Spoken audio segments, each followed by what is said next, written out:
Hello, everybody. Welcome to another edition of the Atheist Experience. I'm your host, Matt Dillhunty. Joining me this week, Tracie Harris. Welcome back. Thanks. And happy birthday. Thank you. Woohoo! So somebody actually comes on and works. I think I came on and worked during my birthday. Yeah. What could be better to do on your birthday? We like you guys so much. We'll be here on a birthday schmirthday. We just come in to share time with you guys. So welcome, everybody, again. As I said, this is the Atheist Experience. We are live. It is Sunday, April 13th, 2008. This is a live public access television program sponsored by the Atheist Community of Austin. We'll have the telephone number for you shortly. The Atheist Community of Austin is a nonprofit educational organization promoting positive atheism and the separation of church and state. And we have weekly meetings every Sunday at Romeo's on Barton Springs Road beginning at around 11 o'clock.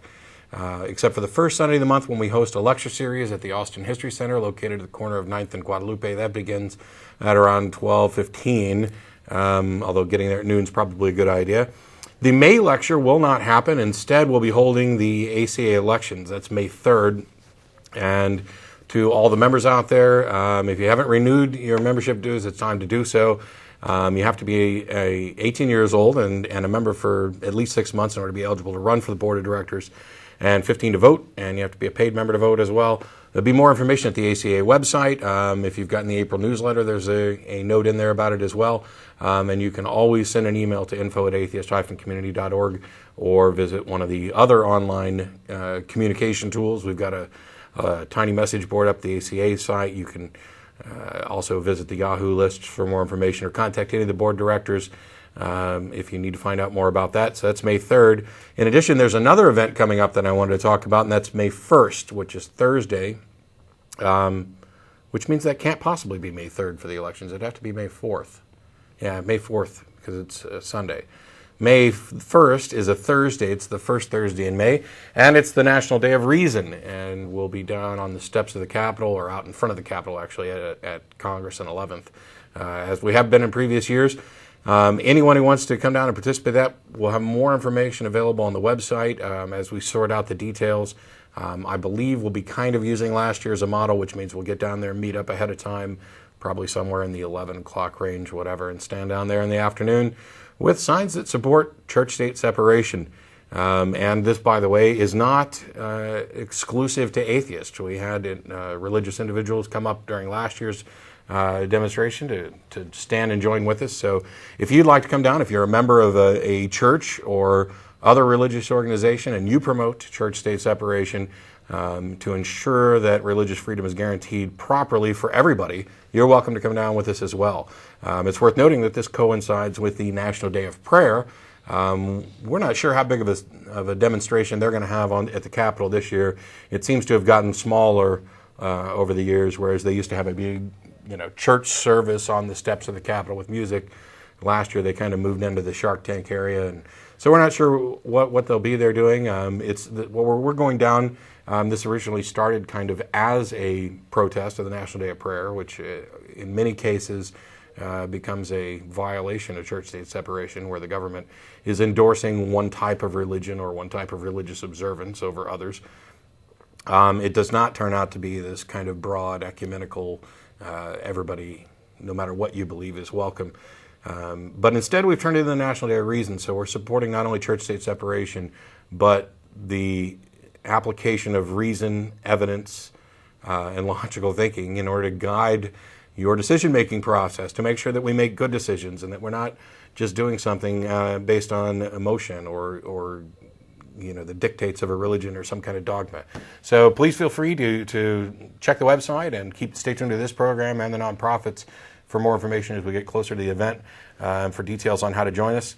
And if you are a part of one of those religious organizations that promote church-state separation as well, please don't hesitate to send an email. You can send it to tv@atheist-community.org or info@ or president@. We'd be happy to hear from you as well and see if we can't work together to let people know that it's not just those who are non-religious who support religious freedom. It'd be nice if some other people came out and supported that along with us as well. This program, as I mentioned, is a live public access program. We'll have the number up for you shortly. It exists primarily to educate the public, discuss different issues, take calls, answer questions, ask questions, correct misperceptions about atheists and atheism, to discuss what you believe and why you believe it and why you think anybody else should, or why you think you should, anybody should latch on to your particular belief system as if it's the best way to ensure, I don't know, social health or whatever. I'm not, I don't want to come on here. Matter of fact, we got an email in the last week from a theist who enjoys the show, but is like, well, why don't you guys, give what your definition of God is? That is a huge misperception. It's not like I picked one definition of God and I don't believe in that one. It reminds me of the old joke in Ireland of this atheist walking down the street, and somebody comes up to him and says, "Are you Protestant or Catholic?" And he says, "I'm an atheist." "Yeah, but are you a Protestant atheist or a Catholic atheist?" So yeah, it's not like I've just dismissed one particular definition of God. I've pretty much written them all off, at least as far as they've been presented. So I don't try to define God on the show. We have discussions about that from time to time where we talk about different types of God or we address different religions, but I don't even try to define exactly what it is that all Christians believe, because I don't believe for a second that they all believe the same thing. I think pretty much every individual has their own understanding or definition of God that they accept or reject. Excuse me. And so I'm happier to have people call in and give their definition, tell me what it is you believe, and who knows, maybe I might agree with you. If you think that a tree is God, well, okay, the tree exists.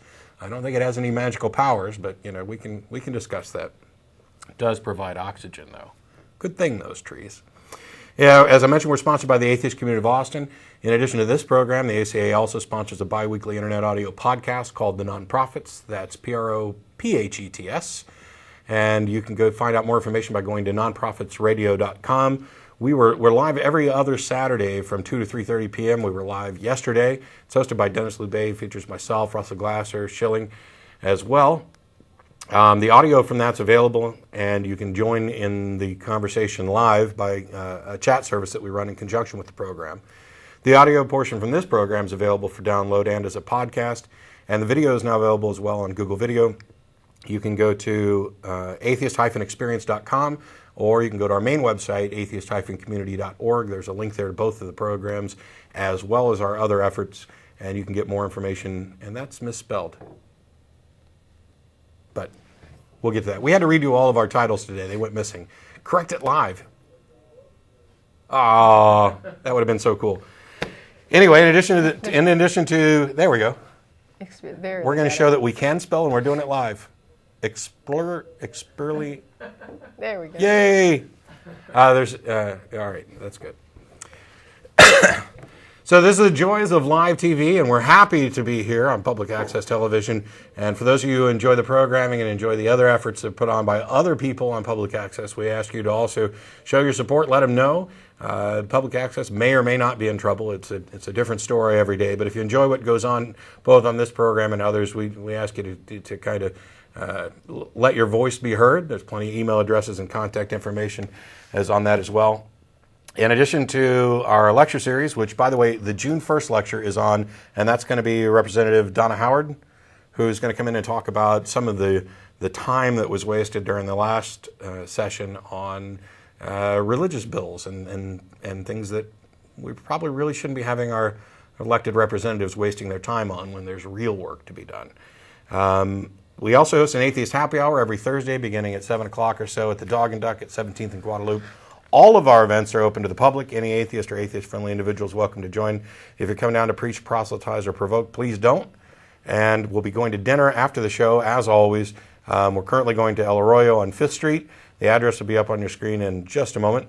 Show's on until 4:30. We're usually down there around 5 p.m., and we'll stay for a couple hours. And the last two notes, if you visit the ACA webpage, www.atheist-community.org, there's a frequently asked questions page there, which has got some good information on some of the questions that were frequently asked, hence the name. And also you can email tv@atheist-community.org. That goes to myself, most of the co-hosts, some of the people behind the scenes. Any feedback, comments, questions, criticisms, concerns, we can't promise to respond to all of them, but do read all of them. And we are aware that there have been various audio problems with the show over the last couple of months. Some of it was related to equipment in the studio. Some of it seemed to have been specific to Time Warner's rebroadcast, which we ended up having to use for upload as well.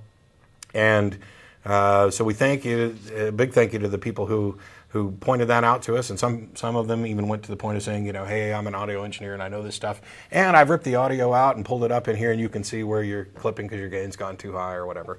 So hopefully most of those problems are corrected. We're still going to be tweaking some. I hope the audio works out today. Lastly, if you go to the Atheist Experience site, www.atheist-experience.com, you'll notice that it's had a new makeover, courtesy of one of our listeners whose name I don't happen to have with us, and I'm not sure that he was willing to give out the name as well. But we'd like to thank that individual as well, and if you have some comments on the new look and how it might translate to other sites, including the nonprofit sites, we'd love to hear those too. And that's probably the longest announcement I've done in a while.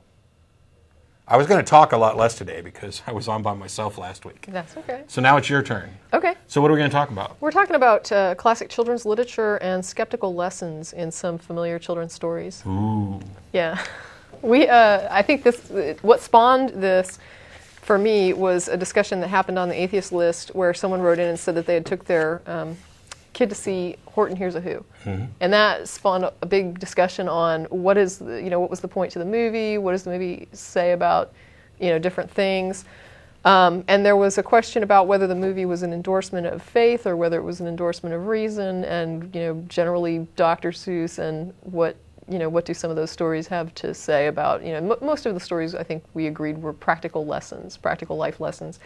And with Horton, I have to admit, the overall message of the story is summed up in that, even the smallest person can make a difference. That, you have the little who at the end, and, he pretty much makes all the difference for life and death for the entire who world. Oh, but that's not true. We're all just cogs in this wheel run by the Illuminati and the global banking scheme, and nothing you do makes we can actually start with that one since I'm bringing it up.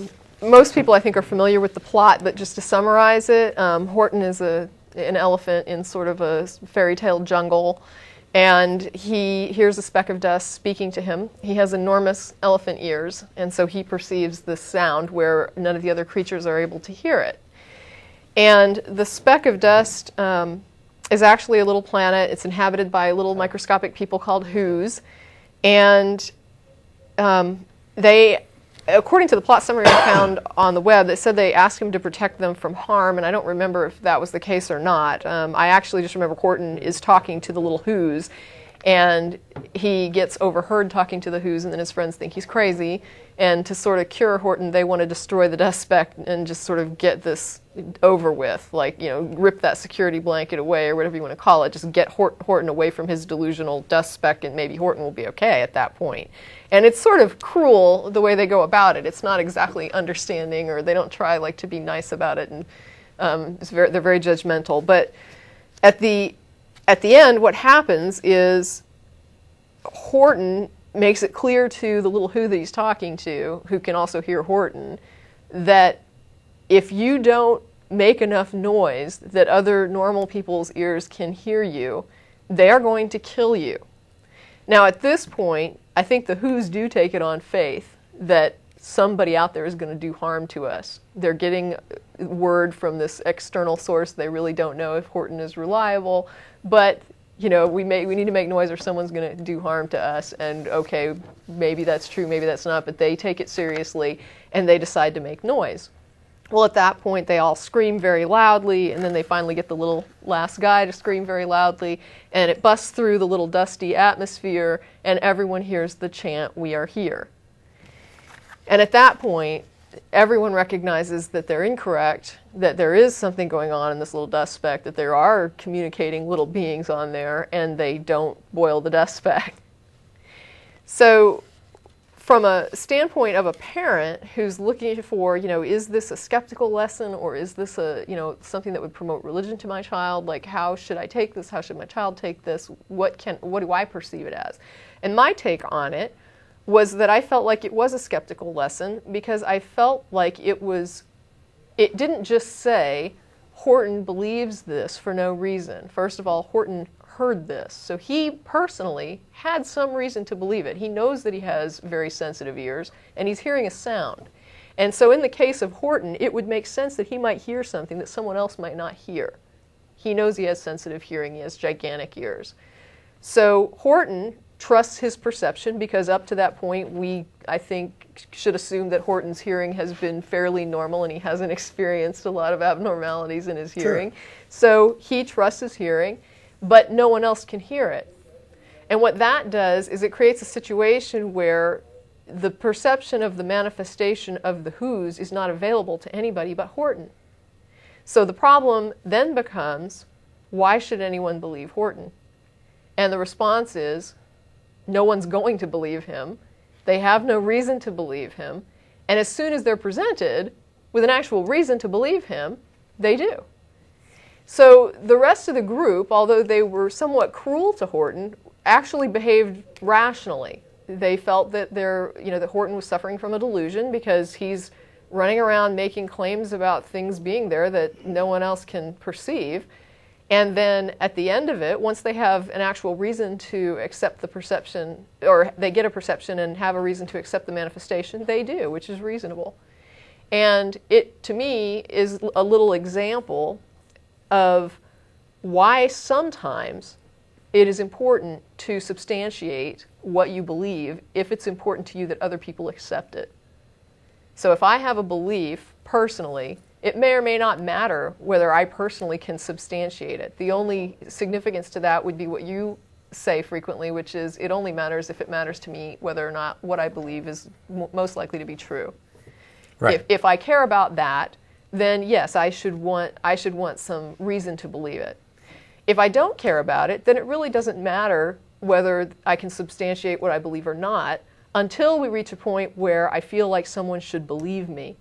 If I want someone to believe me, or if I feel someone should believe me, or if I feel like someone should accept what I believe to be true, then I very much need to illustrate that there is some justification for my belief. That's when that becomes important. And that would be the opposite pretty much of faith.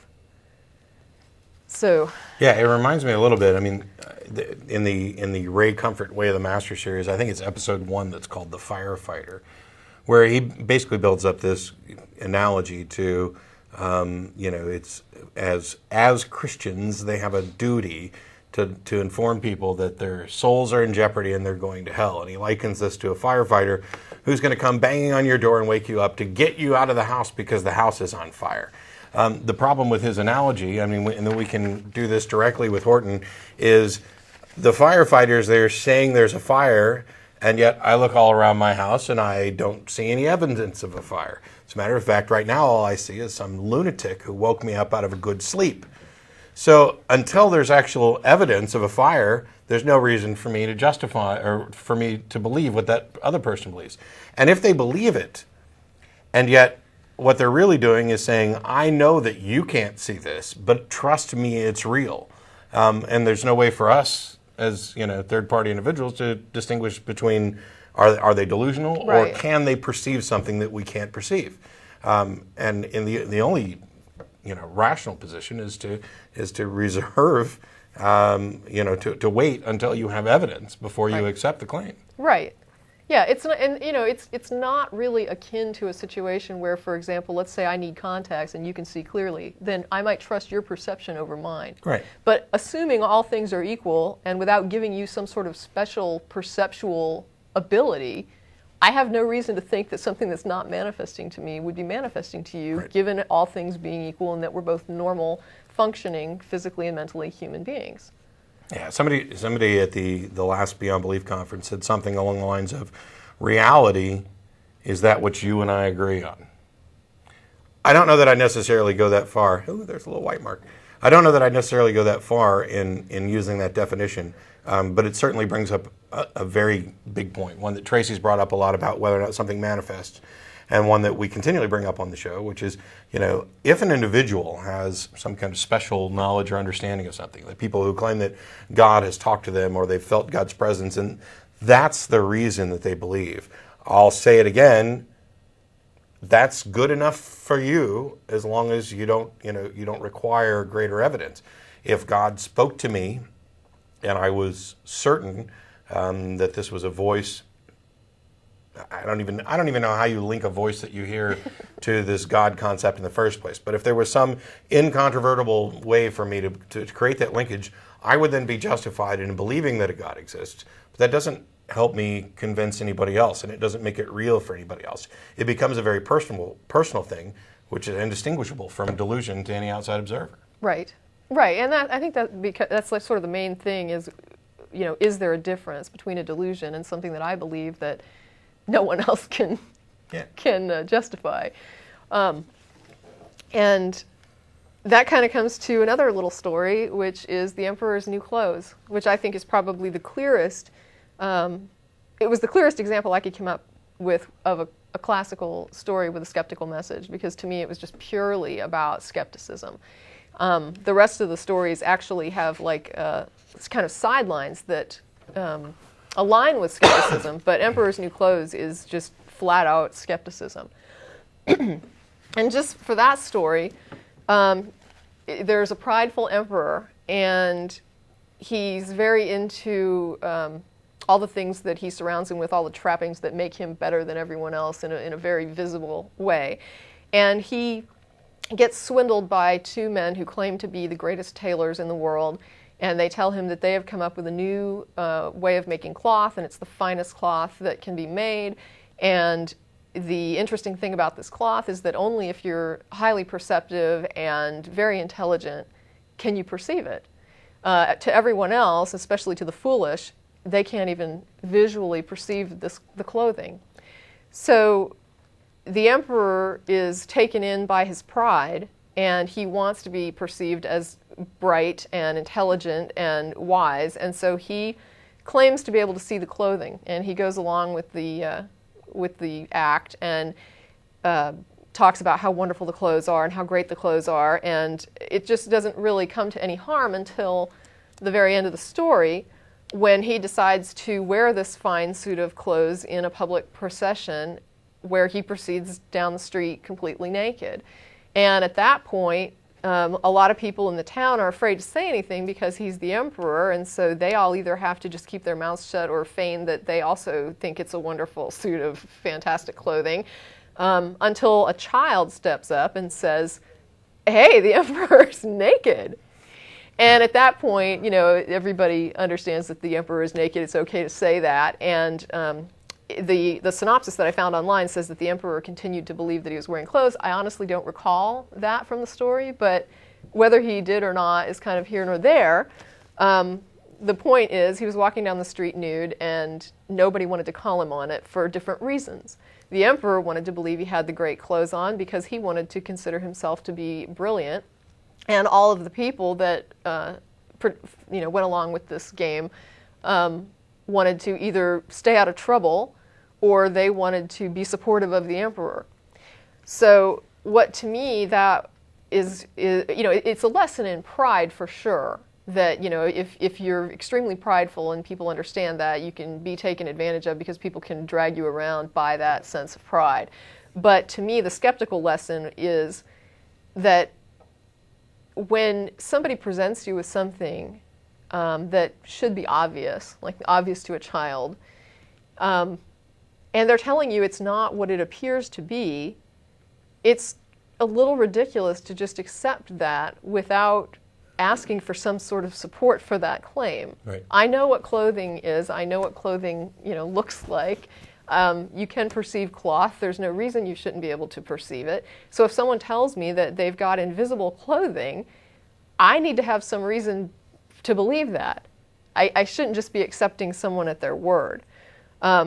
And the emperor, being driven by pride and the motivations that drive the other people, shows that there are many reasons, and it's not just this story, but in life, there are many reasons why a person would want to believe a thing that is not true.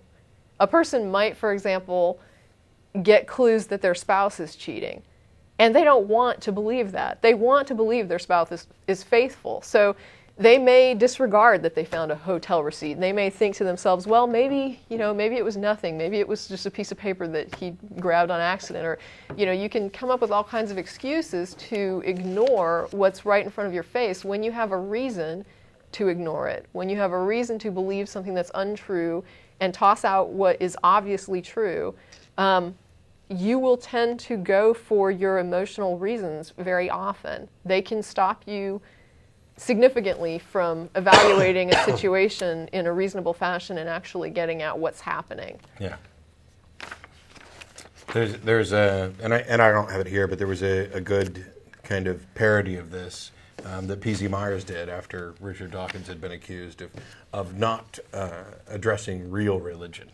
And so he spun it as this, Emperor's New Clothes thing, which was brilliant, and both Richard and P.Z. have used it, or Richard's used it a number of times in his lecture, which, I enjoyed. But the idea here is they're attempting to dupe somebody, and they're making an appeal to emotion, essentially, of pride or self-importance or whatever else. And because the emperor doesn't want to be perceived as inferior, he goes along with it. And he even, on some level, he must realize that he's pretending to see these clothes. Oh, yeah. Now, it may reach the level of delusion where he's convinced himself that he can actually see the clothes, which, now we've entered another level where rubber rooms are probably, a good recommendation. But we see the same thing in many different religions.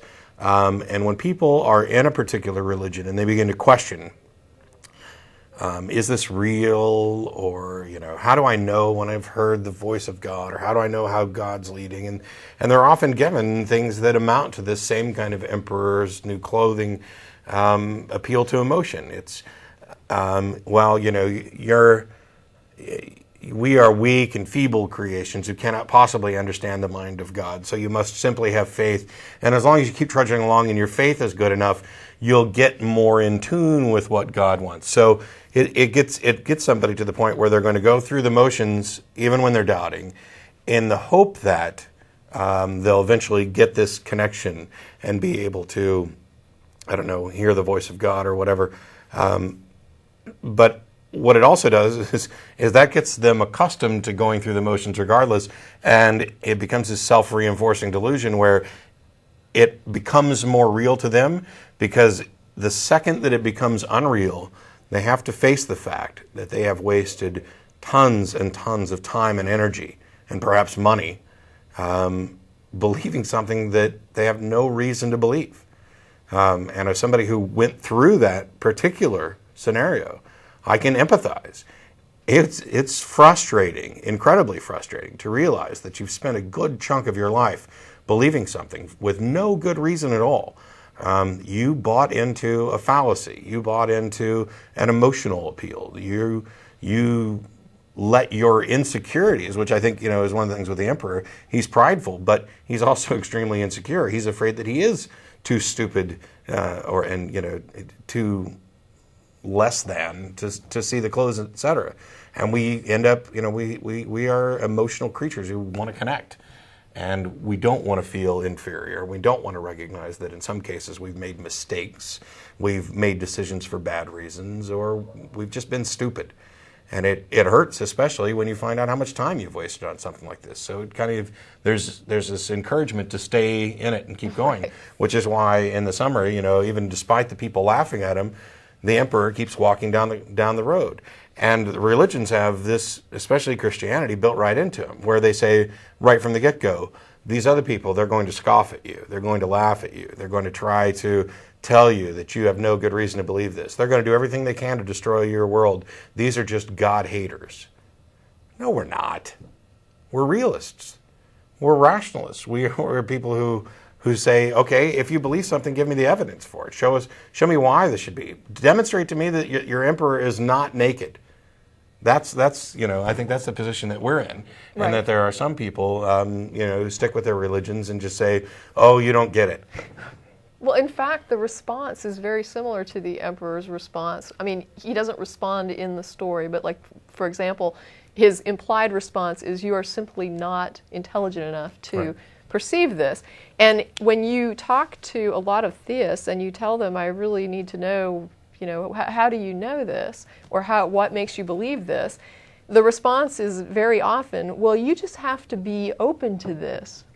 Right. You have to be, make yourself available to this. You have to be willing to believe. I've even had people tell me that if I would read the Bible, and I'm going to say and or the Quran, because I've had somebody tell me that too, if you would just read these books, you will believe them, you will see. And I was like, okay, I'll read it. And immediately I get an email back, in both cases, that says, but you have to be willing to believe it when you read it. Yeah. And it's like, okay, wait a second. The reason I'm reading it is because I don't believe it. I mean, you told me that reading it would make me a believer, so I can't believe it before I read it. You already know I don't believe it, so what you're telling me is that if I don't believe it before I read it, it won't work. Yeah. So the whole question was, how do you know this and how do you believe this, and what is convincing? And you're telling me what would convince me is reading the book, but I have to believe it before I read it, which that doesn't even make sense. I mean, I don't even know how to respond to that. You got to believe in order to believe. Yeah, you have to be willing to believe it before you read it. And it's just like, well, I mean, I'm open to examining it, right. And if it justifies belief, it's not like I'm going to sit there and look at something that's completely convincing and say, oh, I'm not willing to even consider it, even though I've got convincing evidence in front of me. Yeah. But as somebody who has read the Bible and who tried to get through the Quran, it's just when I got to parts that were I felt kind of, I guess, offended my personal sense of morality. At that point, I just was like, well, I would have trouble with this even if it was true. So it wouldn't do me any good to continue reading. Well, there's a number of these religions that promote the idea that the individuals who are in the in-group are in fact special. Not just that we're all the special creation, but that you are the special chosen few. The Jews were the chosen of God. The Christians are the new chosen who get to go on up to heaven and whatever. On the night of the pub crawl, walking down town, I ran across a couple of evangelists and spoke to them for a while. And one of them, in the trying to get him to offer any evidence to support his position, said, "Well, I've performed miracles." I'm not making this up. And so I asked what miracles he'd performed, and I probably talked about it on the show before, so I'll keep this short. Basically, the weatherman had said that it was going to rain, and he had something important to do, so he went and prayed that it wouldn't rain, and it didn't rain. And he did this 3 times in a row, so it must be a miracle. And I said, well, if your goal is to come out here and convince me that this is true and to save my soul, which I don't have any reason to believe that exists either, then why don't you perform a miracle for me? And without missing a beat, the defense mechanism pops up and says, well, you're not worth it. Whoa, I'm not worth it? Why are you I thought you were out me? here trying to save souls. Doesn't your God love me too? Doesn't he want to save me? Why is it that you're so special that God will stop the rain for you 3 times in a row, but you can't even show me, like a super card trick or something to try and you're just not worthy. Okay. And I realize that, this is a defense mechanism. He realizes he's talking to somebody who's only going to accept real evidence and not appeals to emotion and not appeals to flattery, where don't you want to be one of the special ones with us? And so he knows he can't perform, so he comes up with an excuse as to why not. And we hear the same excuses over and over again. I mean, in these, going back to Ray Comfort, he'll flat out say, I can prove to you that God exists in, a minute or 10 seconds or 30 seconds or whatever crazy number he's picking out now. And he'll flat out claim that if you want concrete evidence that God exists, it's really easy. You just hit your knees and you openly say, hey, God, I'm here. I want you to demonstrate and prove yourself to me. And he will reveal himself to you. This is a promise that's in the Bible, and therefore it must be true. And yeah, that doesn't explain why it hasn't worked for me or any number of other people. Well, what excuse is there? I mean, what reason do you have why this hasn't worked? This is all, the emperor is still naked. Your Bible is naked. Your God is naked. Your miracles are naked. It's insane. Right. And there's never any real offer of proof or evidence. And you argue and you talk and get down to a certain point. And then without fail, it becomes, you must just accept this on faith, which is what you were talking about. You have to read the Bible by starting to believe it first, and then you'll see how true it is. Oh, clever that. Yeah, and I've had theists actually tell me that, there's all this evidence and it's the same evidence for everyone, and anyone can see that this is enough evidence to believe. And I look at it, and when I talk to them about my problems with it, which inevitably there ends up being, what they'll say is, well, it's enough to convince me, and if you don't accept it, and I'm like, well, I told you what I require as evidence, which is no more or less than the evidence of existence for anything else that we know exists. So when it gets to that point, my response is very similar to what you just said, which is, isn't it interesting that you don't require faith, that God has given you this abundance of evidence that just completely convinces you, and yet when I say I would like evidence that convinces me, you say, well, it's wrong to ask for that. Yeah. Well, why is it wrong for me to ask for something that would convince me, and yet you get this ton of evidence that is convincing to you? Well, the other thing is when they come back with that, it was enough evidence to convince me thing, I tend to pry a little deeper because, quite honestly, I don't believe that that's true. If it was enough, if the evidence that they often give, which is non-evidence, excuse me, if it's enough to convince them, then similar evidence of other claims should also be enough to convince them. And what you discover is that they don't have consistent evidentiary standards at all. That's correct. They've made a special case exemption for this one, where this evidence is enough for me to believe this, but if it was for any other claim, it wouldn't be enough. In fact, if it was for any other God, it wouldn't be enough. Oh yeah. Yeah, I mean, let's, I'm going to feel free to dismiss all those other religions, even though their evidence is just as good as what convinced me that mine's true. I've had parallel arguments with a Muslim and Christians. Parallel, for them telling me exactly why I should believe in their God, and it's down the line. And I look at that, and it's just like you're saying, then why doesn't the Christian also accept the Quran? Oh, he was a tall. I was just getting ready to hit the button. We had Brandon on the line was going to ask something. So if you want to call back, we'll jump in. The lines are clear, so it's a great So the lines are time. clear. The phone number, we can put the phone number back up. As a reminder, after the program's over, we'll be going to El Arroyo on 5th Street. We're going to keep going with some of these stories, but if you've got stories or observations of your own, or if you disagree, about what standards of evidence should be used, or tell us what you believe and why you believe it, or why also should anybody else believe it. Right. Well, that was, I think, the letter you were referring to, just like at the beginning of the show. It was this, that was long, that email that we got. Oh my gosh, that thing was just, every time I thought I was getting toward the end, I'd click and there's a whole other page, big long paragraphs, just paragraph after paragraph after. I was just like, wow, this person wrote a lot. She was like, wow, did Matt write this? No, it was beyond what I would write. It was crazy. And so I end up reading this thing, and it's just this huge explanation from a theist of here's what I believe. And at the end, they said, what are your thoughts? I'd like to know your thoughts. Yeah. And I thought, I'd like to know why you believe this.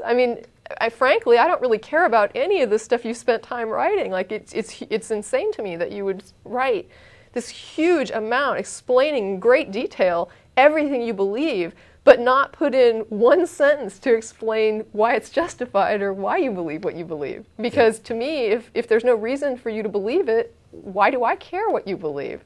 And I didn't mean it, it's like I told him, I said, I'm not saying that to sound cruel, but seriously, if someone's going on and on to you about their belief and you're sitting there thinking, why would someone believe this? It doesn't really matter what they believe. It just is going on and on about something you think is unjustified.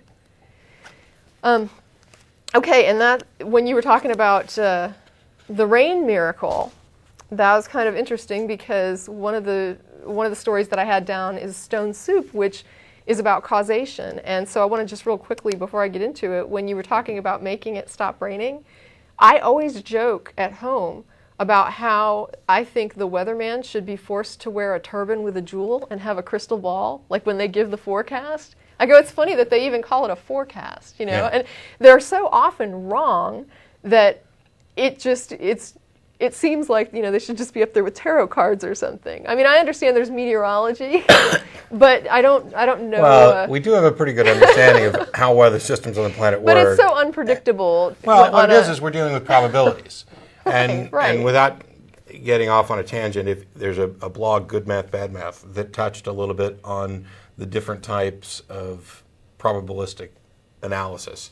The weatherman, And when this guy told me that God stopped the rain for him 3 times, I asked him, I was like, so wait, are you saying that the weatherman's always right? Exactly. No. Yeah, that's No, my I'm not point. saying that. So, all right, I'll let you put a number on it. What percentage do you think that the weatherman's always right?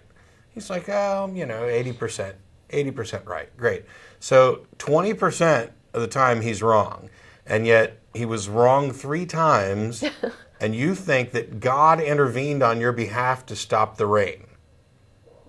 I just, I wanted to make sure. Right. What are the probabilities that God's intervening? Now we can actually do the math. Well, the other thing it made me think of was, I don't know if you've ever read Mark Twain, but there's a story called A Connecticut Yankee in King Arthur's Court. Right.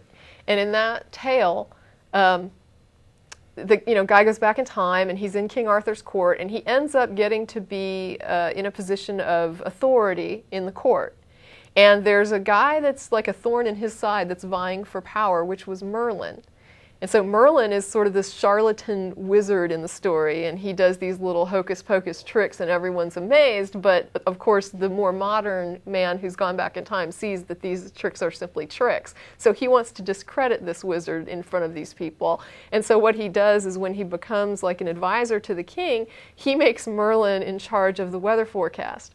So it becomes Merlin's job to predict the weather. And of course, Merlin fails so miserably that he's completely discredited, and by the end of the story, everyone thinks he's just a joke. So, I mean, the idea that someone would use a weather event that didn't align with the forecast as a miracle, that's one of those, there's miracles, and then there's miracles. Yeah. And this is one of those miracles. I found my keys. It's a miracle. Exactly. And so anyway, that was just funny. And to me, that is about causation. Because there are times when it doesn't rain, and it looks like it's going to rain all day. Or times when rain is predicted and it never rains. Well, when we went to church, it was cloudy, and it looked like it was going to thunderstorm, and they were already up there that morning thanking God for the rain that he was getting ready to deliver. And I don't know if it rained on top of their church or not, but I think there were about a minute of sprinkles down here by the studio, and then it just stayed cloudy, and it rained the next day. So maybe they were thinking God a whole day in advance. Right. But We got a call. We should take that, and then we'll get back to causation. Yeah, we better take calls before they hang up. Is it Peter? Yes, it is. How you doing? Hi. I live in New Hampshire. I don't actually, I can't actually watch the show, but I can get it online.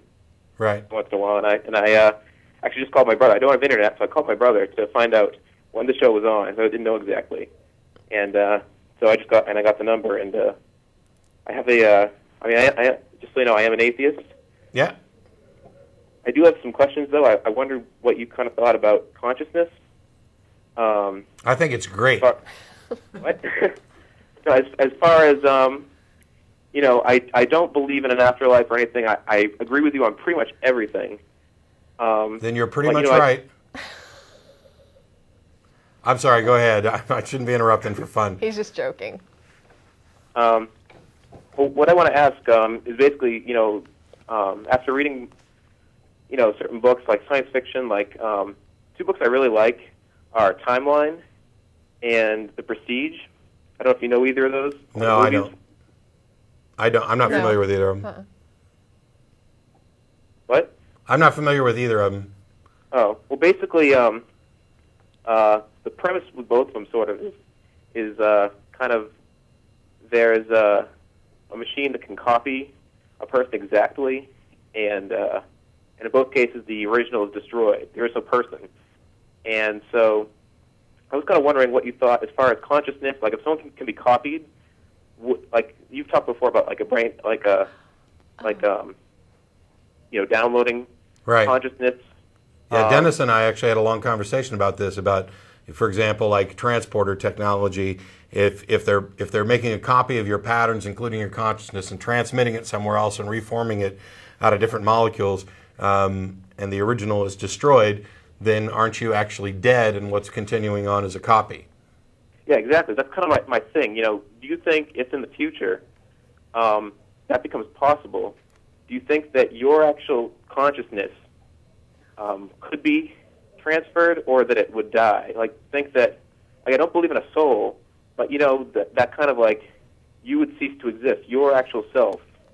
Like, what do you think as far as that goes? I have a thought on that. There's a movie, and I don't want to. I've just seen it on TV. I'm making a disclaimer. It was an Arnold Schwarzenegger film. Total Recall. No, it wasn't Total Recall. It was. I've never heard of it until I saw it on television. It was something like the 6-day rule Day. or whatever it was. Is that what it's called? Well, 6 day. Anyway, it did basically what you're talking about. There was a guy who had produced technology that would allow you to genetically duplicate a human being, and then you could download your entire memory up until like the point that you did the download. So for example, if I downloaded it and made the copy, it didn't destroy me, but generally people would do it before they were going to die. And whatever I would get in memory before I died would be lacking in the copy. So in other words, it wasn't really a transfer of consciousness because the person who was transferring it was doing it as a means to sort of achieve a sort of immortality, but they were going to die. And whatever memories and experiences they had after the copy was duplicated, of course, would die with them. And what the film made me think wasn't quite like what you're asking, but what I thought about it was, if I knew that I was going to have a duplicate like that go forward, would I feel better about dying and knowing that my experiences would go forward? Like knowing that everything that I was would be retained on the planet and in a viable way in another being. And I do think it would probably bring me some comfort, I guess, or make me feel kind of happy to know that everything I had learned and everything I think and everything I am as far as to other people would be going forward, almost like I guess a person feels when they have a child. But I didn't really come to the question of, I kind of pondered, would that really be me? And I don't think it would be me in the sense of, to me. It would be me to other people, but I don't think it would be, like the consciousness that I call and refer to as myself would be gone, and it would be what I would consider a duplicate. See, and there's a number of different problems with this. First of all, you've got to, the kind of what is consciousness, but more importantly, who am I? And the way I kind of look at it, I think there's no reason to think that any of this is even possible outside of science fiction, although, it's something that may eventually happen. There may be aspects of this that we may eventually have to deal with. I'm not a transhumanist, but I certainly support the idea of seeking ways to increase the longevity of human life, and also, if there's some way to download my consciousness and allow it to continue my thought processes that become my consciousness. I'm not necessarily opposed to that, but the way I look at it is this: if I were to make a copy of myself right now, and we both got to exist, obviously this other one isn't me. It's me up to the point that the copy was made, assuming we can do a foolproof copy. But it continues on, and if we both continue on, we have divergent experiences and we become two different people, maybe incredibly similar because we have a huge background behind us. So it doesn't make any difference then and you can't see the screen, so my hand gestures won't mean a thing to you. But let's say I have a right hand up representing the copy and a left hand up representing me. It doesn't matter which of these, if the right one continues on, it doesn't make any difference whether I die now at the moment that my consciousness is transferred or 20 years later. That one on the right hand side is still a new individual, for lack of a better term. But I think we're a little overly enamored of the current total package that we're in. We may not have a good understanding of who we are and what makes us us. Now I'm 39. There's not a single atom in my body that was present when I was born. Everything has been shifted out and reprocessed. And I'm not even sure how many years it takes, but it's not too long until every atom in your body is different from it was, at the start of that time period. So that part, the matter part, is already gone through transitions. And it's like a good example that somebody presented to me a long time ago was if you have a ship and over a 30-year history, parts of the ship break need to be replaced. And yet it still retains the name and the identity as the ship. And over the course of 30 years, every single part and component on this ship has been broken and replaced. There's not a single original piece on there, and yet the ship still retains the name. That relates to consciousness, and I think it's just a matter of the label that we put on it. We've identified this particular configuration both as an item at any given point and within a time spectrum as, the USS Enterprise or whatever. And we do the same thing for consciousness. This is me, my physical body, my brain, the brain chemistry, the memories that I have, how things work. Consciousness may be an emergent property of that brain, my memories and everything else. If we then clone me and kill me off, I'm not quite sure how I would feel about that, because there's still some semblance of me continuing on, but I think we just don't even have the language to properly deal with it, because it's not a situation that's within our realm of understanding right now. Yeah, well, I was actually kind of thinking about, I think it was in Richard Dawkins' book God Delusion, Mm-hmm. where he talks about, there's a point in the book where he talks about, I think someone else said that how our bodies, like not a single atom in our bodies is the same as like when we were born, or from 10 years ago, or something like that. Right. So it's kind of like along those lines. We're not what makes us up is not necessarily the same as in the past. So are we different? You know what I'm saying? Like it's kind of the No, I absolutely almost understand. the same idea. Yep. Yeah. Can I just one more thing? This reminds me of I had a conversation with a child one time, a little girl, and her family is Jehovah Witness, and they of course had talked to the little girl about paradise, which is different than heaven, and she told me, she climbs up on my knee and she says, "Mommy says when I get to heaven, I can pet tigers." And I said, then is that really a tiger? Because a tiger is a ferocious man-eater. So there's this idea, I think, about, the lion and the lamb will lie down together, and these meat-eating carnivores are not going to eat, meat. And I look at that and I'm like, at what point does it become not a tiger anymore? Yeah. If it's not a carnivore, if it's not a predator, what is it? It's like some thing that you would call a tiger, but is that really a tiger? Yep. I appreciate the call, Peter. We got to let you go. We got full lines, Yeah. and people are calling in, but feel free to call back another time and drop us an email as well. But thank you very much. Thanks, bye. Bye. We'll go back to Brandon. Yeah. Welcome back, Brandon. Thanks for calling back. Hey, We were just getting ready to get to you, so what do you got? hey, what's going on, people? Not much. That same thing as last week, only now I'm not alone. So what's up, Brandon? All right, here's the deal. Yes, I am a believer. Let me say that. A believer in what? I'm a believer in Christianity. Okay. By the way, there's a 4-second delay. Yeah, and it's so like messing me up.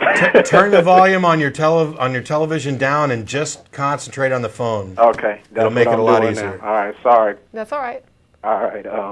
I've been kind of listening to what you guys have been talking about, and I've called maybe from time to time, and I spoke with you, Matt, a lot of times, and I remember you guys used to have a little sign on the desk that said "Faith is gullibility." Yep. And I think you said you wanted someone to call and just clarify why you believe what you believe. Yep. That's the question. We all want to know, why do we believe what we believe or don't believe what we don't believe? And for me, I trusted Christ as my Savior for the simple fact that, one, when I look at everything, when I look at the earth, when I look at, and this is nothing new, Matt. This is nothing new that you haven't heard before. Okay. But when I look at the earth, when I look at everything that's been made, if something's been made, obviously it has a maker. That's common sense. Yeah, but how do you know it's been made? How do I know it's been made? Because I see it. And when I look at it, I say, okay, wow, this is creation. We all use the term creation when No, we we're speaking don't. of earth. No, we don't. See, I specifically don't use the term creation because I don't see that it's actually been created. Right. I mean, how do you distinguish? Is there anything in your view that wasn't created? Is there any? The only thing that, in my view, that wasn't created was God Himself. Okay, so you look at everything and you see it as having been made and crafted by an intelligence. Right. Why? What is it about what you see that makes you think that an intelligent creator is the best explanation for its existence? Okay. Well, speaking for me, I can only speak for me. Sure. When I look at the preciseness of the world that we live in, when I look at just when I take a breath, there's always one for me to take another. You know what I'm saying? When I look at the small things, when I look at all the different various types of life that are on the earth, when I look at the creativity of God on display, when I look at monkeys, when I look at baboons, when I look at dogs, when I look at, all the various life forms on earth that have their own beauty and uniqueness to themselves, when I look at this, I say, wow. I do too. Only I don't say, wow, look. This. I don't say, wow, look at something that a God created. I say, wow, there's incredible diversity of life. What's the best explanation for this? I don't make an assumption about what the nature of the explanation is. Right. And we have good explanations for the diversity of life that don't require any sort of transcendent creative intelligence. I mean, to me, when I look at the earth, it's a lot like me or you maybe going outside and looking at your automobile that you get in. You didn't see the people who created the automobile. You're right. But you do see the evidence that there was. When you look at your car. But you know why? Why? Because we have no evidence at all of automobiles occurring naturally.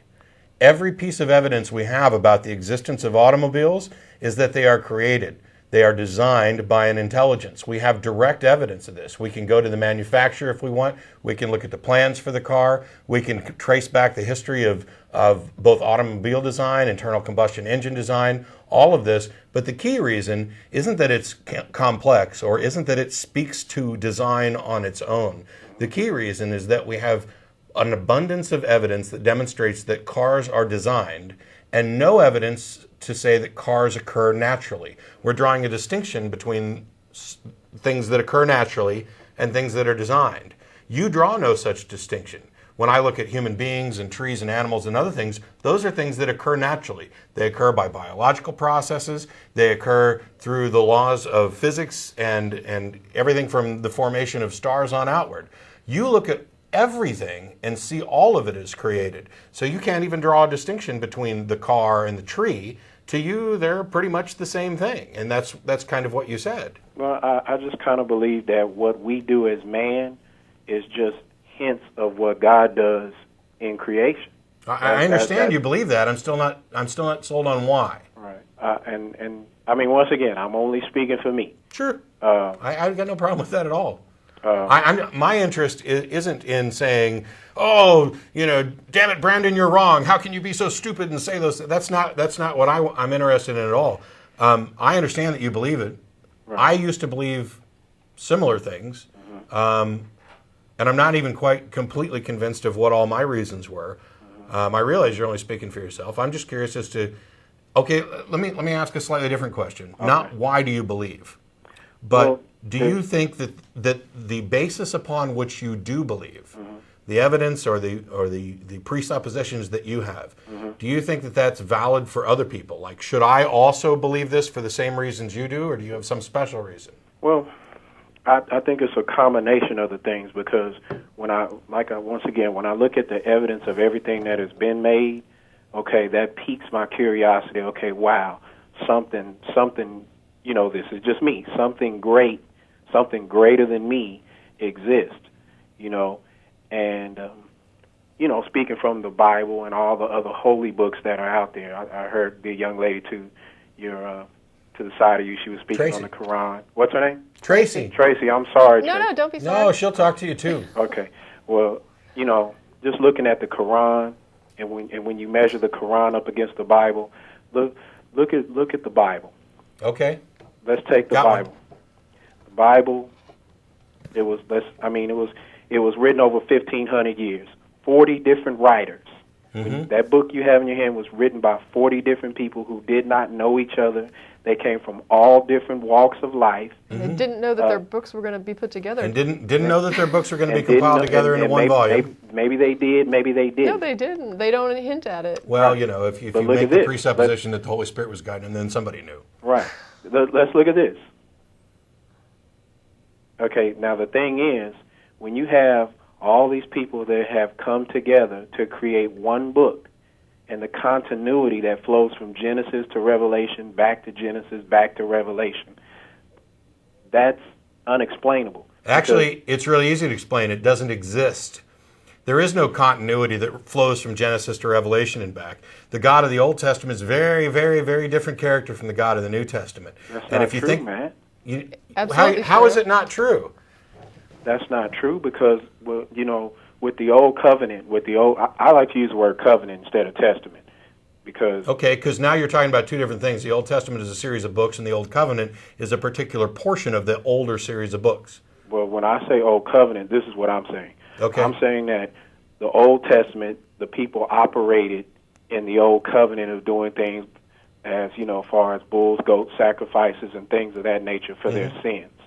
You know what I'm saying? Yeah. Which brings up a whole nother subject.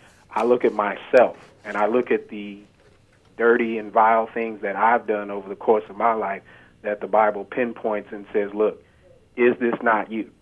You know what I'm saying? What's that have to do with my point that the gods in the two different testaments are completely different characters? Okay. One of them is I'm vengeful. Sorry, I went off on a tangent. One of them is vengeful and jealous, who orders wars of extermination, who says that you're supposed to stone unruly children, who sends people out to rip pregnant women open and kill the babies inside, specifically so that people who aren't Jews don't get to survive. And the other one comes along and says, you know what, we're going to do away with most of those old rules. You don't have to sacrifice anymore. Let's turn the other cheek. Let's be nice to each other and love God. And you don't have to worry about all those other commandments again. Well, he didn't exactly say let's do away with them.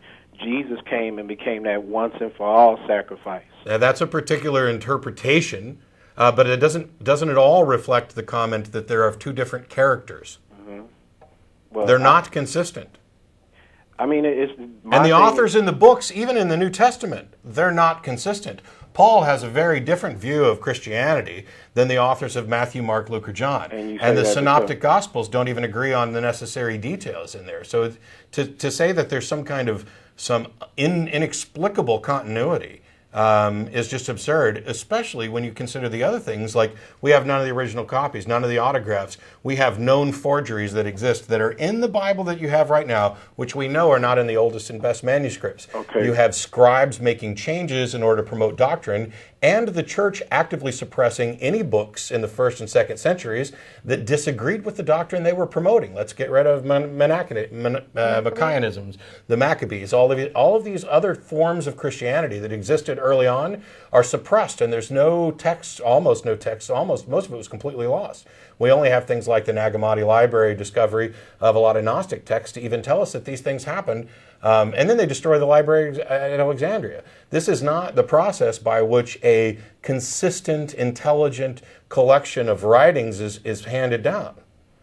There's no consistency there. The consistent elements is that they talk about a God. If these things were consistent, then Jews would be Christians. But Jews take that, what you would call the Old Covenant, and I would call the Old Testament, and they'd just call it the Bible or the Tanakh, and they find a whole bunch of prophecies in there that tell them about their Messiah. And yet Christians say that Jesus fulfilled all those prophecies, and the Jews don't. And they pick different prophecies. Well, a lot of the reasons that Jews have a problem believing in Jesus is because they feel like they don't have to believe in Jesus because they're Jews. It's not so much that they don't accept Jesus. No. Wait. Let me. No. They don't accept that Jesus is the Jewish Messiah. Right. It has nothing. And that's what I'm saying. That's what I'm saying. I'm saying that a lot of Jews are like, okay, well, we don't really have to believe in Jesus like the rest of the Gentiles do, because Jesus was one of us. So we automatically... No, you have a fundamental misperception of Judaism. That is completely and totally flawed. They don't think they're off the hook. Judaism laid down the principles for Christianity. No, they think they're still waiting for a Messiah. They think Jesus was a false Messiah, just like 1,000 others that came around this time period. They didn't just say, oh, we're special, we don't have to buy into this Jesus guy. They don't think he's the Messiah. And that doesn't take away from the truth of who he is. It's just like I can you're say, right. I don't Their believe, opinion. I mean, I can. Well, let me say this. It's just like I can say, I don't believe that Matt is 39. He's bald and he's white. You still are, whether I believe or not. Absolutely. And you know what? You know what the difference is? I can demonstrate that I'm 39, bald and white. Right. And you can't even demonstrate a single moment from history of Jesus' existence. Can't even demonstrate that the guy ever lived. There's not a. And by the way, the documents there in the Gospels are inconsistent with reliable historical texts. Okay. You're right. In the Gospels, there was Jesus born during the reign of Herod. Okay. Now, I wasn't trying to be offensive. Was he? Please don't take. I wasn't trying. I'm not being offensive. No, I'm saying I wasn't. I don't want you to. I'm not taking offense. Okay. What I'm saying is that you make this broad claim about believing the Bible, and so many other people do when they can't necessarily quantify what it is that convinces them the most. Right. They make an appeal to the Bible, and then they make these broad claims that it's a miracle that these 40 some odd writers managed to put together this cohesive, consistent worldview. And it's not. It's not cohesive. Miracle, it's not. It's not even consistent. It's not cohesive. It's not not consistent. consistent. There are thousands of contradictions, and if you want to go by Mark Twain, upwards of 1,000 lies. There are known forgeries, and there are different views of. Let's just throw the Old Testament out. There are different views of Christianity between the Gospels and between Paul. Now, there's some people that like you know, Mark Twain. He holds no water with me because I understand. You know, it's like if I was getting to know you, Matt. Why does this book hold water with you then? It holds water with me because Do you know a single person? Old Testament, Jesus fulfilled every single prophecy of No, he himself. didn't. No, he didn't. Only somebody who's never Every actually single one. Only somebody who's never actually researched that question could make that claim. You are buying into the propaganda, the same propaganda that I bought into. Jesus did it all. He fulfilled everything. No, he didn't. Yes, he did. Okay, you lose. Saying yes, he did is not a response. You need to come up and make demonstrations, because if you go out and you do a search, I'd suggest going to infidels.org and other places. There's not only a list of contradictions. Actually, you can go to judaism101.com, and there's a discussion there on whether or not he filled messianic prophecy. The reason that you think he did is because Christians have gone through and handpicked verses that they think he fulfilled, and then you've got gospel authors like Matthew who are specifically writing their gospel to make it look like he fulfilled prophecies that he didn't, and yet you can offer no evidence that he ever even existed. You know none of the authors of the Gospels. It's not Matthew, Mark, Luke, and John. Those are names that the church put on there. We don't know who wrote any of them. We know that it wasn't any of those guys. We know that it wasn't any of the disciples. We know that it was written decades afterwards. We know that they were changed and modified. There's no good reason. If I presented to you a book now that purported to tell you about the life, it's not, I don't think it's Judaism.com. I think it's Judaism 101, but I'm not sure.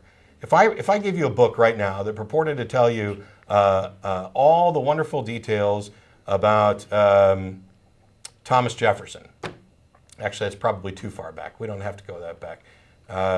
Hitler. We're 60 years out, 65, 70 years out from Hitler. And now this is modern times where we have a good record of what's gone on. And I gave you a book, and 1,000 years from now, somebody found that book. Well, we don't have to go forward that far. Let's say 100 years from now, somebody finds that book. They have no idea who the author is, why they should consider that author reliable, but they're going to adopt this as the truth about Hitler. And then we're going to start making copies of this book.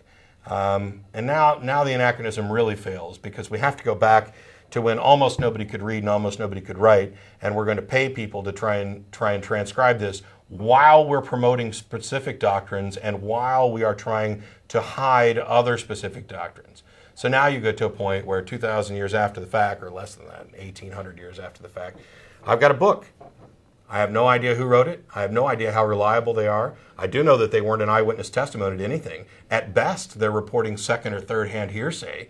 And I have no external documents to support the historicity of this. None. I'm not saying Jesus didn't exist. I can't prove that. But you certainly can't prove that he did. You certainly can't prove that these books are accurate. The truth of the matter is, you believe it.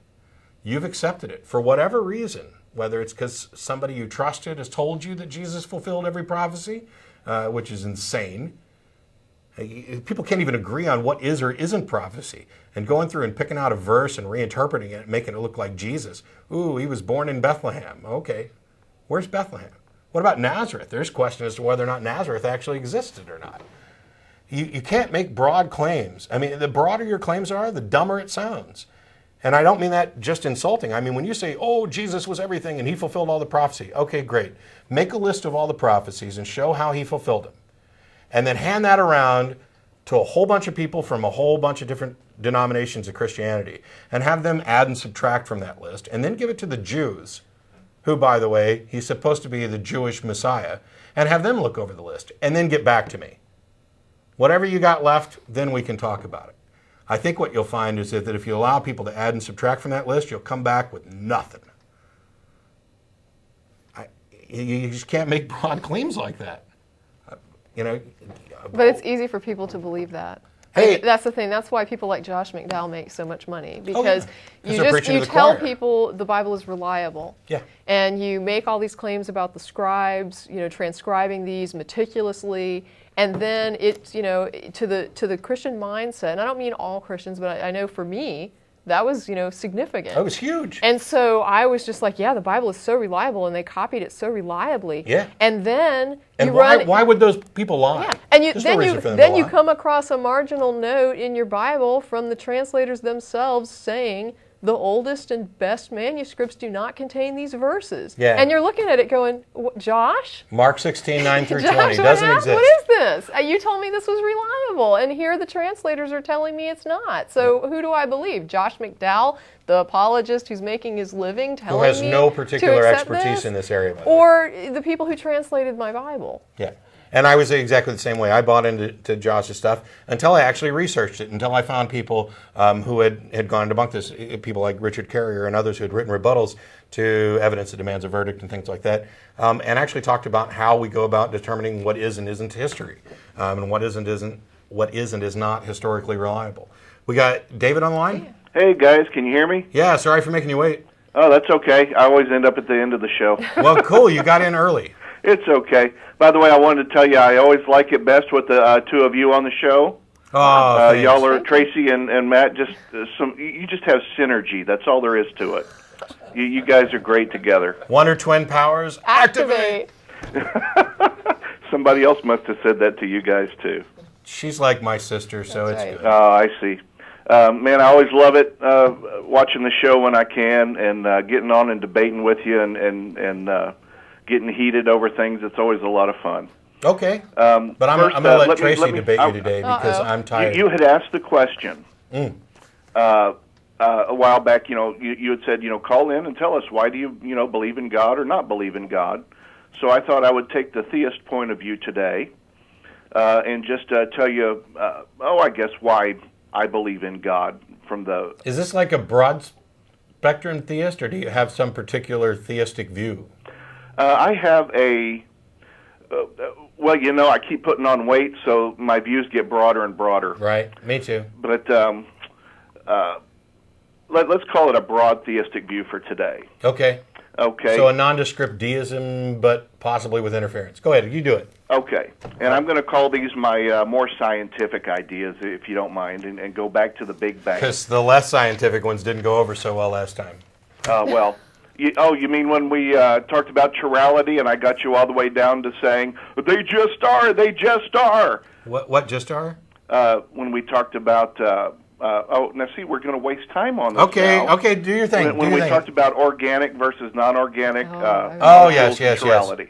Yeah. And we got they just are. Let me just say quickly, we got slammed for that with email telling Matt you were 100% right. Oh, you did? Yeah, we did. Well, you shouldn't get slammed. We got slammed. I mean, when I mean slammed, we were buried under emails saying you should have held to that, Matt, because it is organic. Well, good. Okay. Let's see, where was I? Who was wrong? Huh? The caller. Okay, see, he thinks that you just said I was wrong. You're kidding. Yeah, that's They what I said thought that you just said. there was something about left and right, and they said it doesn't matter if it's a, what was it, if it's a... It doesn't matter. Go on to your thing. Yeah, We'll yeah, get go- back to go for apologists it. some doesn't other matter. time. If it's a mirror image, both left and right, then it's a race made. It doesn't. It doesn't matter. David, doesn't matter. You were wrong. Let's move on. Okay, yeah, right. Okay. The reason I believe there's a God, okay, is because I believe there's a first cause. We call it the Big Bang. I believe in the Big Bang. You guys believe in the Big Bang, I hope. I think No, that, I think it's the best explanation that we have right now. Yep. Right. Well, yeah, the best explanations are basically the things I say, okay, that's what I believe in, the best explanation. Okay, then you and I are different in that regard. Okay. Well, We can use those same terms. Okay. If we're going to stop at a first cause, or at least not continue further back, then we both stop at the Big Bang. But I don't feel any need to call it God. Or Oh, I certainly don't need to either. Okay, so Anyway, go continue. on. Me too. Bye-bye. I'm on the phone with the people on TV. Hey, Bye-bye. say goodbye. Okay. That was my wife taking off to a party. Okay. Okay, now see, you've either got to believe at some point, you either believe in infinite time past, or you believe that matter somehow caused itself, or you have to believe that a mind caused it all. Why couldn't matter have always existed? Because that means that you have infinite time past if matter always existed. What are you Okay. talking? Wait, but so it just goes on and on. Matter is infinite. Okay. That's what you believe? I'm Sure. saying that I'm asking you why it couldn't be so. Because mathematically, if you go backwards in time and say time is infinite, and see, for matter to be infinite, time has to be infinite, then you would never actually arrive at today. No. What you're using is Zeno's paradox. It's a confusing little thing that says if I'm trying to get from A to B and I can only cover half the distance every time, I can never actually arrive at B. I am not using that one. No, we're not talking about the same thing. Actually, you are. No, because you just said point A and point B. And if we Right, have an point A infinite is- amount of time, there's no point A. The fact that time is infinite doesn't dictate where you are on a timeline at any given time. Correct. I agree with that. You're saying we couldn't get to today if time in the past was infinite, and you're simply wrong. It's an application of Zeno's paradox. It's no different from saying that if I want to cover the difference between A and B and I can only cover halfway, I can never get there. That's true. But the halfway is diminishing. It's an unfair limitation. And just because time possibly existed forever in the past doesn't mean that we couldn't have gotten today any more than we couldn't have gotten to yesterday or a billion years in the past or a billion years in the future. Time is the label that we put on the motion of matter. Cause and effect. And The chain there's of no cause and reason to effect. think that just because something is Well, infinite. then explain it from a rational point of view that if time was infinite past, how did time get to this point? Time didn't get. Things move. Time's a label that we put on a particular instant or a particular passage of a period of time. The I infinite don't believe you don't understand the mathematic, very scientific truth that if time goes on in both directions forever, you don't ever get to any point because there's no beginning point. You don't need a beginning to You get just somewhere. said point A to point B. My That beginning, means point my A to beginning was point. 39 years ago, and I Right. traveled the matter that coalesces, that becomes me, traveled over those 39 years to get to this point. Yes, it did. And Right. see, it began somewhere, didn't it? Yeah, well, Matt did. I began. The matter didn't. The matter existed. The label that I put on Matt, this particular assembly of matter and energy, is a label that we put on its current form. It was something else before. And so you say that matter is infinite, that it has been there forever without a beginning. I certainly don't see any problem with that. Yeah, neither do I. You're kidding. No, I'm not kidding at all. I'm not kidding. I don't understand And how why dare it's you hard. come on here and pretend like I'm missing some fundamental math thing when you don't even recognize that you're using Zeno's paradox as a way of saying we can't get here. You can't get there from here because it's infinite. Infinity is a concept that we use to describe something. It's not a thing, it's not a place, it's not a time, it's not a point. The fact that matter always existed is completely separate or not the fact that it did, but the possibility of matter always existing To is say that complete. you're going to Let me separate finish. infinity Let me from time finish. is absolutely Let me ridiculous. finish. The possibility that matter always existed is completely separate from what form it takes at any given point in time, and whether or not it moves and What changes. does that have to do with it at all? It has everything to do with it. You're arguing a point that I'm not making, No. which I've watched you do quite often. Well, but- I might be, Oh, okay. let me Let me make your point again. All right. If time is infinite into the past, okay, then it can never get to this point. You're time wrong. had to begin at some point. No, it Well, didn't. time doesn't Why? begin. Demonstrate it. Prove it. Disprove it. I don't have to disprove it. I can hang up. The thing is, you're making the claim. You have the burden of proof. There's this problem of infinite regress, which comes up in this first cause thing. And there's a really good quote from Carl Sagan. He's reading, I forget who the person was, a philosopher scientist who said, basically, we need to stop here, otherwise we'd never keep asking what came on, or what came before. And Sagan's response was, why stop? Why stop asking? There's no reason to think that matter couldn't have been infinite, that the universe isn't, in fact, infinite, that it could have gone on forever. The thing that you're not getting is that your claim that if time is infinite in the past, we couldn't exist at this point is flawed. You're saying if time always existed in the past, it couldn't have got here. What couldn't have got here? Time isn't a thing that moves. Time is the label we put on the movement of matter and energy. Right. Matter and energy changes. The mere fact that matter and energy has changed somewhat during the time that we've had this conversation means that time exists. And there's no reason for me to say that at some point in the past it had to begin.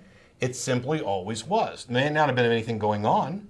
It may have been a simple point at one position in time, but let's say that heat death occurs in the universe and everything cools down and everything stops moving. Does time stop? Well, time as far as mathematical equations with regard to relativity may stop, but the relativity portion has been removed. The fact of the matter is that it'll continue infinitely. The matter continues to exist even when it's done moving. And you can mark a minute after that because a minute is a label that we've put on a period of time that we can identify.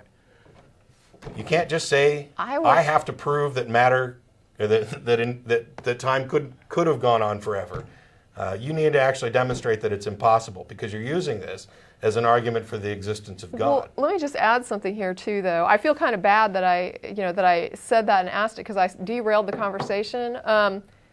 Big Bang doesn't even say that matter is infinite or existed infinitely. No. It simply says that at the point of the singularity, that's as far back as it can be traced based on the theory. And actually it stops at the Planck time. So. And prior to that, there's just no telling at this point because we can't trust our understanding of physics beyond that.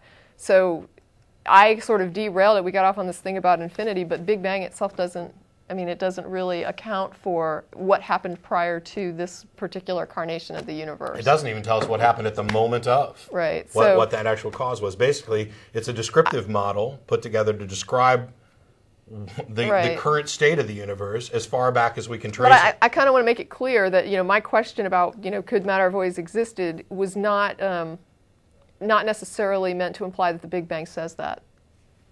Because we were kind of talking about Big Bang, and I just didn't want anyone to think that, if someone's watching, it doesn't. But if your assertion is that that time couldn't have been infinite, otherwise we couldn't be here now, prove it. I mean, that's your claim. You got to prove it. And when you come back with prove that it didn't, well, you lose. I mean, I'm sorry that that's the case. I'm sorry that you've picked up a claim that you can't justify and you think it's absurd that people just don't flatly agree with you as soon as you assert it. But saying something's true doesn't make it so, and I can prove that. Look, I'm surrounded by naked cheerleaders. But arguing it was sort of pointless Didn't work. because nobody's really making the claim that matter always was. I simply asked. Yeah. But we have... Want to get this real quick. Jamie, you there? Yes. You're calling from San Diego? Yes, sir. Holy cow. Yeah. Well, I was the one. I called the one before. I was the last guy to call before the fellow that called to threaten to punch. We can barely hear you, and we're almost out of time. So try and make it quick and speak up, please. Okay. speaking up. How's that? Better, much better. All right. Well, I was calling, even though I'm not in Austin or Texas, I wanted to say I decided to join the ACA. I'm a dues-paying member now. Yay, you can vote. Thank Yeah, you. hey, and I wanted to just kind of put it out to all the other people listening around the world, that I decided that, the show and the nonprofits, everything are really valuable to me, and that's why I wanted to support. Wait. Don't do anything that talks about money. Okay. Not allowed. Okay. But thanks. It's appreciated, but we have strict rules. We're on public access television, and we're here for different reasons other than drumming up membership or talking about money or dues or anything like that. I understand. Okay. Cool. Well, then the last part I wanted to do was you mentioned during the pub crawl when you were arguing or discussing with the religious folks that they finally came down to saying, well, you're just a lost cause, and Yeah. And I had something similar when I was having some debate with some friends, and that's so frustrating when they kind of just hit that button and then it's over. I always take it as a victory, and as soon as it happened, I left and went to the next pub. Okay, I like that idea. All right, well, thanks for what you guys are doing. Well, thank you. Thanks, Jamie. We appreciate your support, and thanks for calling in. All right, bye-bye. We got just like 2 minutes left in the show, or Go less for than it, that. Lee. So, Lee, you on there, Lee? Do it. Hello, Lee. Lee, there, I hear somebody. Oh, hey. Hey. Hey. Oh, how's it going? Good. Yeah, You might I want to just turn down wanted your to TV find and out, talk have y'all fast. did any shows on Jehovah's Witnesses? I don't know that we've covered Jehovah's Witnesses specifically. I haven't. I don't know if anyone else has. I've talked about them in passing, but not a whole show on them. What is your take on that, on them, basically? On their, I guess, the way they, the way their religion is? It's hard to say. I mean, if we took all the different branches of Christianity and put them on a chart, I don't know, maybe you want to chart how harmful they are to the individual. I'd say they're slightly higher than center, if not a little bit more. But, they have the right to their beliefs as well, and I support their religious freedom. I do have one thing to say about Jehovah's Witnesses, and that's that while they may come knocking on your door and disturb you, they generally, as far as I'm concerned, or from what I'm aware of, they generally keep their nose out of politics and don't try to enforce their beliefs onto other people. They're big into proselytizing, but they're not into pushing things on other people by legislation. So, of course, they refuse blood transfusions, and there may be other things that they do. But that's sort of phasing out. Yeah. That's sort of a fundamental JW stance now. We got to go, Lee. We appreciate the call. We've run out of time, oddly enough. So thanks to everybody on the crew: Steve Elliott, Frank Pichelle, Joe Rhodes, Schilling Scythe, Don Baker, Andrew Budd, who did the cameras for us today for the first time. So kudos there. Thanks, Tracie, for showing up. We'll talk more about this stuff later on. problem. And we're heading to El Arroyo after the show. The address was up on the screen, so you can rewind maybe if you were recording. And if you're not recording, what's wrong with you? It's on 5th Street, not too far from Mopac at Campbell. So we'll look forward to seeing you then. And we'll be back again next week, same bat time, same bat channel. Be safe.